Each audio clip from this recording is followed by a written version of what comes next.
Apple vient de sortir un tout nouveau produit aux États-Unis, ça s'appelle le Apple Vision Pro. C'est une sorte de casque à réalité virtuelle, mais pas tout à fait, qui fait énormément parler sur les réseaux. Ouais, et on le sait, Apple a la réputation de ne commercialiser que de nouveaux produits que s'ils sont capables de révolutionner le monde de la technologie et même celui dans lequel on vit. Alors l'iPhone avait réussi cet exploit en créant une nouvelle norme. Est-ce qu'on est à l'aube d'une nouvelle ère avec le Vision Pro ? C'est la question qu'on se pose aujourd'hui. Il y a 4-5 ans, tout le monde ne parlait que de réalité virtuelle et des casques qui vont avec. Et après, ça a été remplacé par les crypto-monnaies, puis le métaverse. Et en ce moment, c'est l'intelligence artificielle. Apple arrive avec un peu de retard sur ce marché, non ? Mais en fait, comme c'est Apple, ils vont réussir à nous mettre un peu tout ça sur le devant de la scène. La question étant de savoir si c'est encore un effet de mode ou si le Vision Pro est capable de transformer nos usages sur la durée. Alors, en vrai, moi, j'y croyais pas trop, mais après, mettant qu'il y ait tout un tas de vidéos de tests ce week-end, il faut avouer qu'il se passe quelque chose d'un point de vue de la technique. Déjà, c'est pas un casque comme les autres, puisque en fait, t'es pas enfermé sans pouvoir voir le monde dans lequel qui t'entoure, quoi.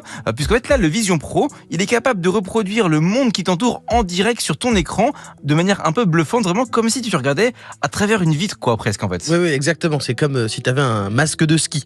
Alors, tu peux aussi te mettre dans des endroits générés totalement numériquement. Genre, tu peux te dire, je veux être sur la Lune, et puis hop, tu vois la Lune. Mais concrètement, si tu veux te balader dans la rue avec ton Vision Pro en parlant à des gens, en vivant ta vie, c'est possible. La vraie question, c'est pourquoi faire ? À quoi ça sert ? Alors, Apple nous vend le Vision Pro comme une technologie dite de spatial computing. En gros, la promesse, c'est que tu embarques ton ordinateur sur ta tête et que tu peux naviguer dessus n'importe où, quoi. Là, la vérité, c'est qu'en fait, c'est surtout de la réalité augmentée. En gros, tu peux te poser dans le métro et tu peux, par exemple, faire des recherches comme si tu étais sur un ordi. Sauf que là, t'as pas besoin d'avoir un truc dans les mains, pas besoin d'avoir un téléphone. Tu fais juste flotter tes fenêtres de PC devant toi, en continuant à voir le monde qui t'entoure et tu les contrôles, tout ça avec tes yeux, avec tes gestes. Tout, mais c'est révolutionnaire ce truc ou pas ? Alors, en vrai, d'un point de vue purement technologique, il faut avouer que c'est bluffant en termes d'immersion et de spatialisation. Là-dessus, rien à dire. Ils embarquent aussi toute une nouvelle technologie avec l'utilisation des yeux, notamment la reconnaissance oculaire et pas mal de petits mouvements et tout qui permettent un peu de savoir, de contrôler son casque, etc. Mais passé ça, moi, j'y crois pas trop pour être honnête, parce que oui, c'est une prouesse, mais il y a plein de trucs à côté qui vont pas vraiment. Premièrement, on va parler de l'autonomie, de la batterie. C'est vraiment pas top. On a à peine quelques heures, 2 heures d'autonomie, de 3 heures. Et puis en vrai, l'immersion, là comme ça, t'as tous tes trucs, ça existe déjà en vrai. Tu peux avoir plusieurs écrans sur ton bureau. Pour l'instant, ça reste un gadget. En plus, c'est vraiment gros, donc tu peux pas vraiment l'utiliser en extérieur sans avoir l'air d'un abruti. Tout le monde te regarde comme si tu portais une littérale dystopie sur ton crâne.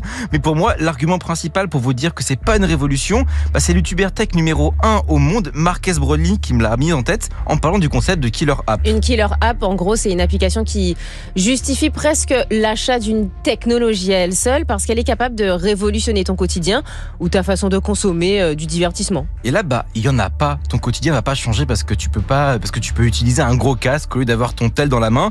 Et surtout, il y a un problème de prix qui va tout gâcher. Un Vision Pro, c'est entre 3500 et 4000 $.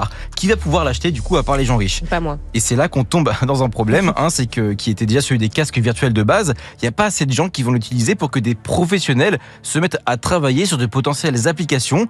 Et donc, ça justifie pas un tel investissement financier, en fait, au vu du nombre de personnes qui le possèdent, quoi. Et puis, en plus, les choses qui auraient pu être des killer apps pour la vidéo, par exemple, il y en a pas. Il y a une petite offre avec Disney+, visiblement, pour du divertissement qu'on peut voir comme ça en immersion, réalité virtuelle dans le casque. Mais pour l'instant, on ne sait pas si le catalogue de films va se remplir. Et puis, il n'y a pas Netflix. Enfin, on peut aller sur Netflix sur Internet, mais il n'y a pas une application Vision Pro spéciale Netflix, ni même YouTube, ni même Spotify. Ouais, ils n'ont pas réussi à convaincre en fait les gens à travailler là-dessus. En bref, à moins de trouver un moyen pour réduire les coûts et de pouvoir l'utiliser dans la rue sans être couvert de honte, je pense pas qu'on verra une quelconque utilisation révolutionnaire de ce casque apparaître de sitôt. En fait, il aurait fallu que ce soit là dès le début, cette Killer App.